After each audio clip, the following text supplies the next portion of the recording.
Welcome to the Innovative Pedagogy Podcast, where we inquire with the greatest minds in academia, where innovation, creativity, and authenticity meet the best teaching and learning practices for educators all over the world. Most importantly, hoping all those we come in touch with leave inspired and ready to change their world. Here's our host, Chris Garcia. To the Innovative Pedagogy Podcast.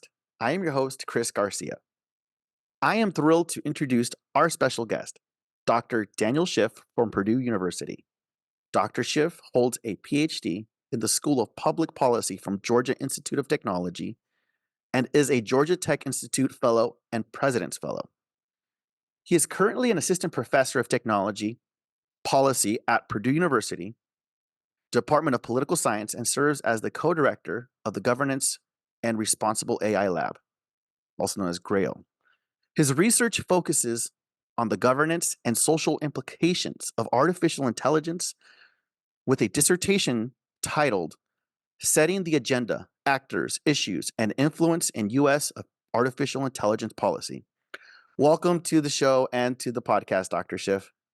Well, Chris, thanks so much. It's great to be here. Good to see you. Looking forward to brainstorming some ideas on AI and education. Absolutely. And I want to actually just kind of tap into a little bit of your journey. So what's really intrigued me is just your history, your journey of where AI has been. I have actually shared your work with many of my colleagues and have even coined you as somewhat of a prophet of artificial intelligence, considering that your research began a while back. So your journey in AI education began during your undergraduate days. And if you could do me a favor, could you share with us what sparked your interest in intelligent machines and education? And how has that journey led you from then to where you are currently right now? Sure. Yeah. So I did my my undergraduate in philosophy at Princeton University.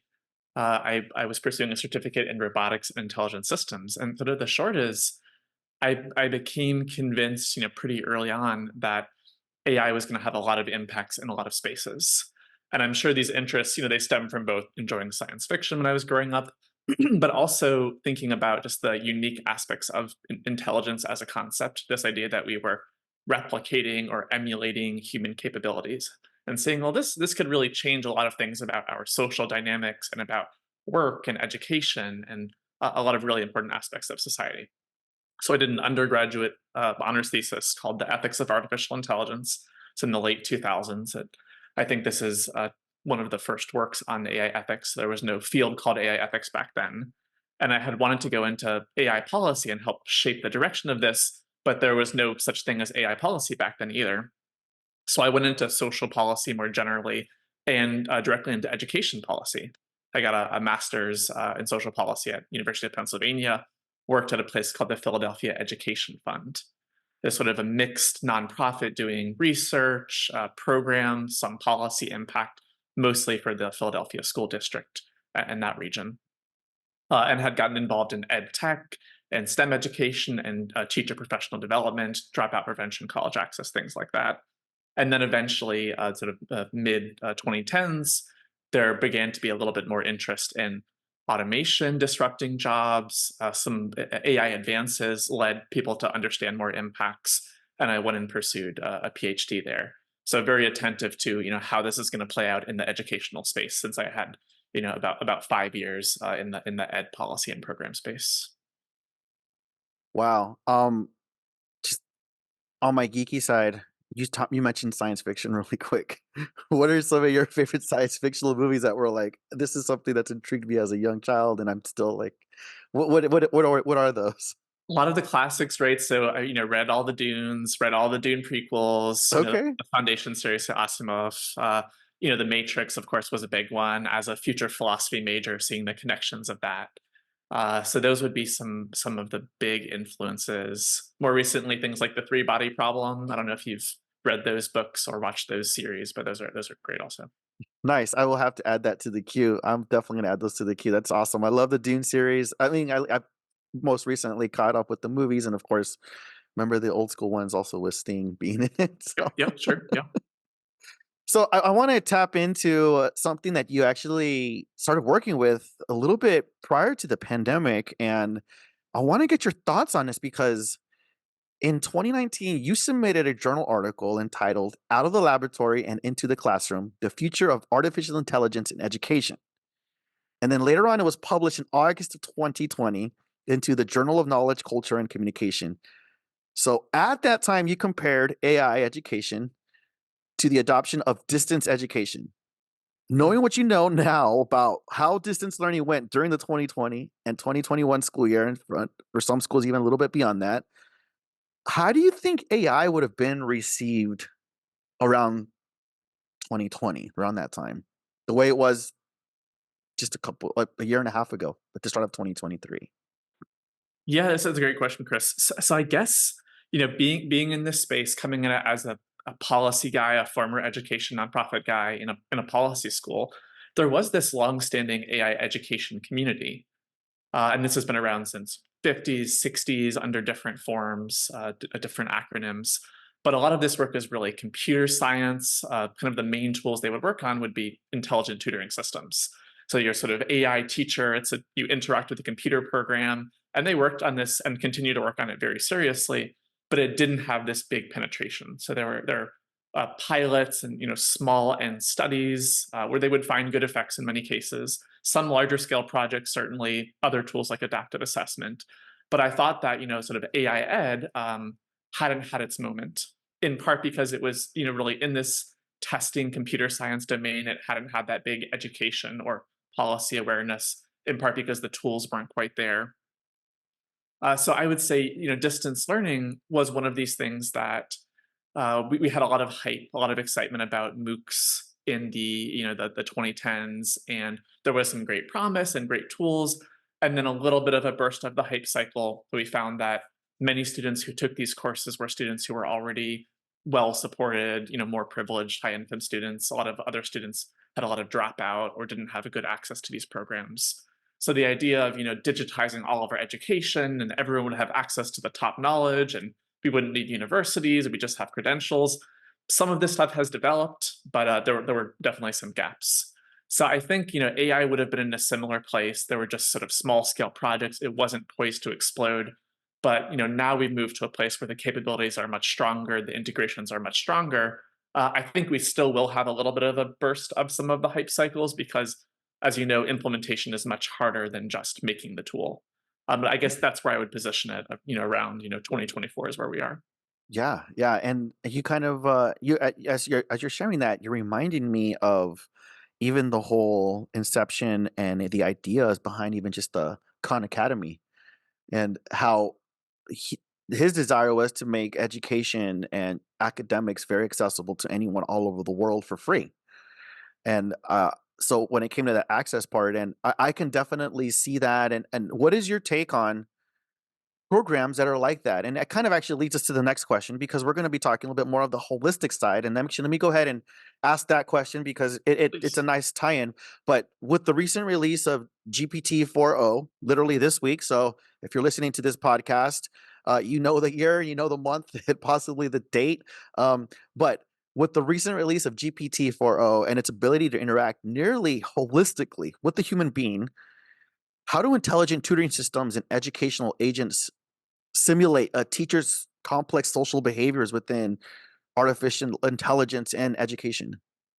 Really great question. I was indeed thinking about this earlier this week for those who are learning.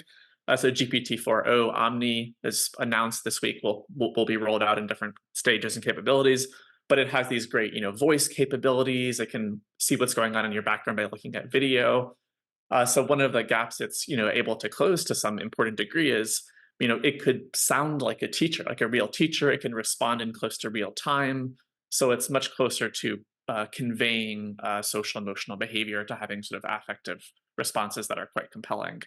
And this is something that, right, like AI ed 5 years ago, 20 years ago, we wouldn't have this. Maybe you have a little virtual avatar or you have a computer program, and in some ways, it sounds like human text, but nowhere near as persuasive as this. So I was reflecting on, does this really close the gap with human teachers? Mhm.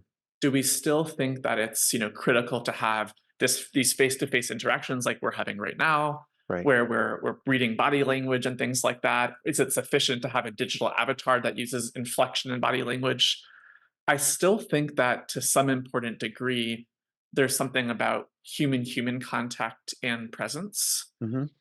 where even if we have really persuasive, compelling, adaptive, intelligent tutors powered by GPT 6.0 or whatever, we'll still value human social contact as part of our nature as a species. But this does, I think, open up a lot of doors. And I think the cons, I forget Salman's son's name, they did a little demo Yeah. of Khan Academy there. So they've done tremendous work, and I think they'll be very much in the loop on thinking about thoughtful and impactful ways to integrate these capabilities into their platform and similar platforms. That leads me to something that I've actually had the opportunity of talking. Last year, I served as a school administrator for middle school, and it was interesting to seeing the gaps between the sixth graders and the eighth graders.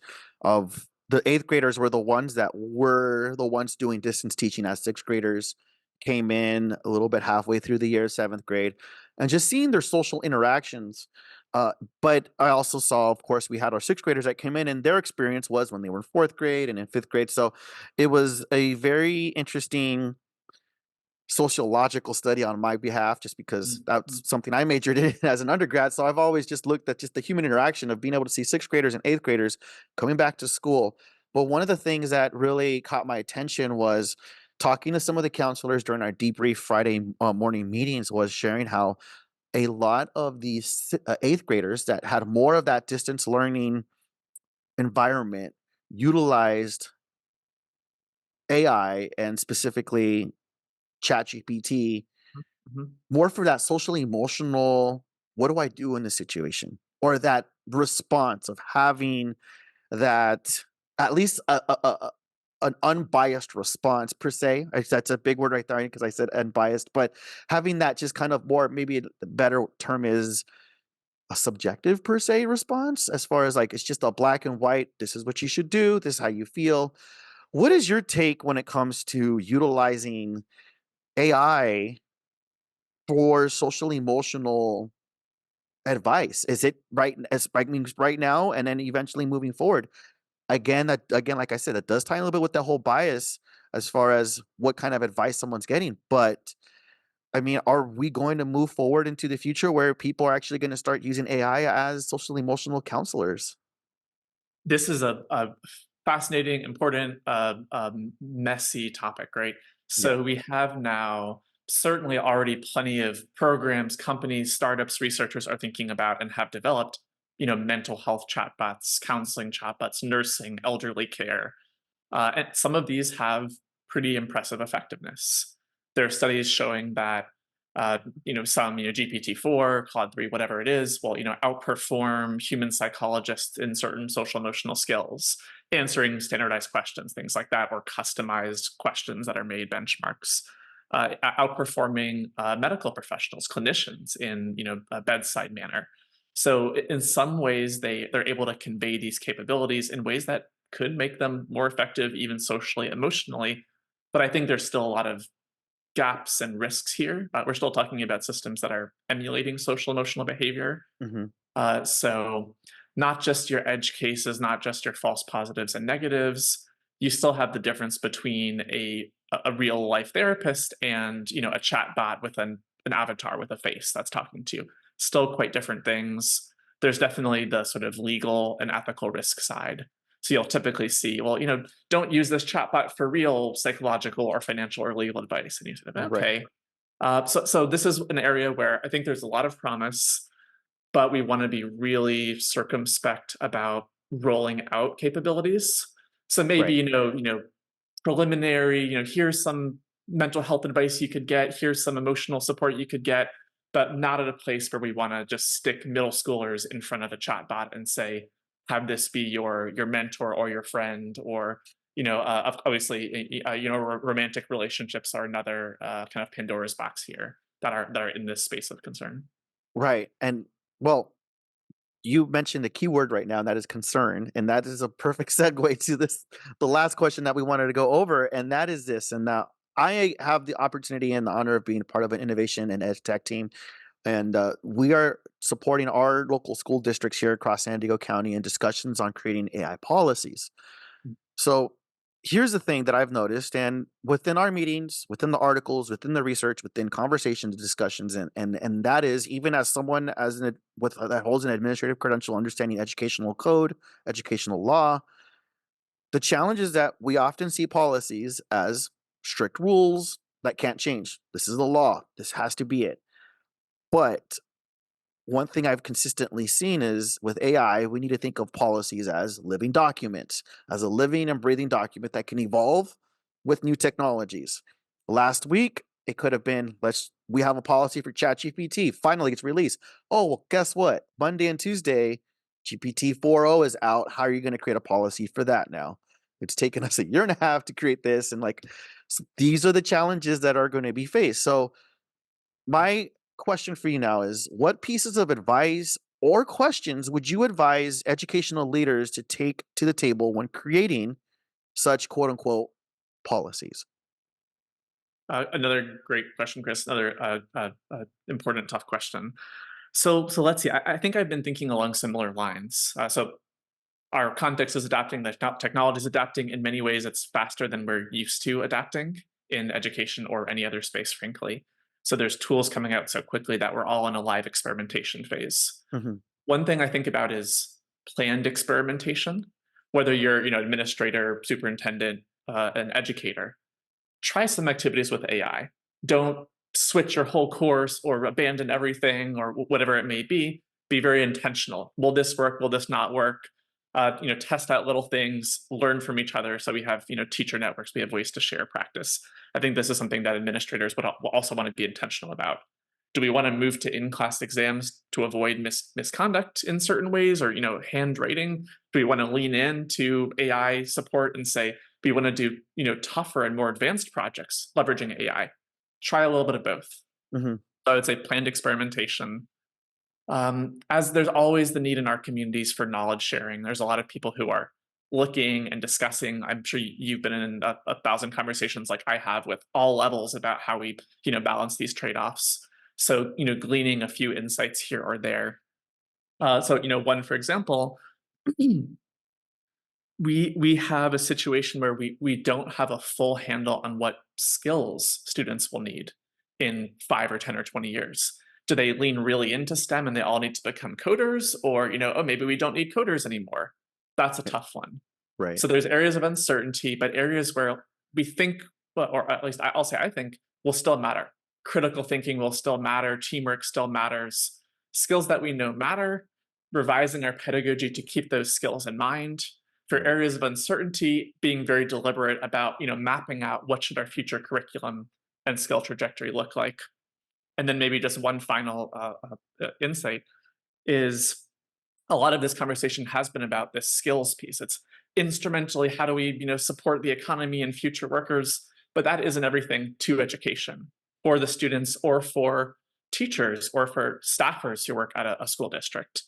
Another part of this is what makes work fulfilling and meaningful, and that's important for all sorts of direct and instrumental reasons. So even if you can use AI to write faster questions or to cut your workload or whatever it is, also think about doing work that is meaningful for you and provides value. I'd say those are some principles and strategies to potentially keep in mind for administrators. That's great. I really appreciate your insight on that. And I know we'll probably continue this conversation with a 2.0 version in the next year or so. So I'd love to tap into your knowledge and, of course, continue following your work and your research. Dr. Schiff, where can, if any of the listeners or anyone that's listening to this lecture has a desire to contact you, what means can they do that by? Sure. And let me add, also would love to hear some of your big insights and takeaways that you're getting from all of your communities and experiences. So hope to be able to share and distill that knowledge jointly. Absolutely. Folks who want to reach out, so you can find my Purdue University website, Daniel Schiff. I have a personal website, I think danielschiff.com. So they can email my Purdue address. I'm on Twitter or X as @Dan_Schiff. And then my lab, the Governance and Responsibility Lab, will have a website up soon, probably something like grail.ai or grail-lab.ai. So stay posted for that also. Absolutely. And what I'll do is I'll do the favor of adding these links to the show notes as well. So that way it's easy access. So I want to thank all of our listeners for tuning in today. I really hope you enjoyed today's episode/lecture and focus. Dr. Schiff, again, thank you so much for sharing your expertise and your insights with us. It was my pleasure. Thank you very much, Chris. And if you have any questions, comments, or suggestions for future topics, please feel free to send an email to cbgarcia@sandiego.edu. Also, be sure to follow us on Twitter and Instagram at InnovativePedag. And you can also check out my website as well as garciaedtech.com. And until next time, we will catch you all on the flip side. Take care.